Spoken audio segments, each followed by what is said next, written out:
તો જય શ્રી રામ મિત્રો, સ્વાગત છે મારા મિની બ્લોગમાં. તો અત્યારે મારી મમ્મી ઉપર ધાબા ઉપર વેફર બનાવે છે સાબુદાણાની એની. તો આપણે જાય ઉપર, તડકો એવો છે. બની ગઈ વેફર મમ્મી? તો ત્યાં વેફર બનાવે છે સાબુદાણાની ને.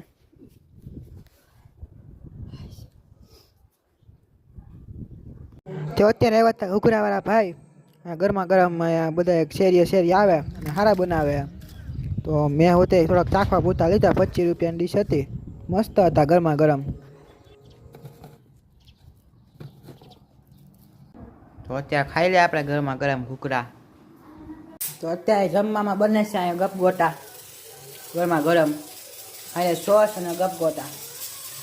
જમવા બેસી જાય ગુવારનું શાક ને કેરી અથાણું ને છાશ ને. તો આજે અહીં લગી રાખ્યા. જો તમને મારો બ્લોગ ગમ્યો હોય તો શેર કરજો, લાઈક કરજો અને ફોલો કરજો. જય શ્રી રામ, મળીએ બીજા બ્લોગમાં.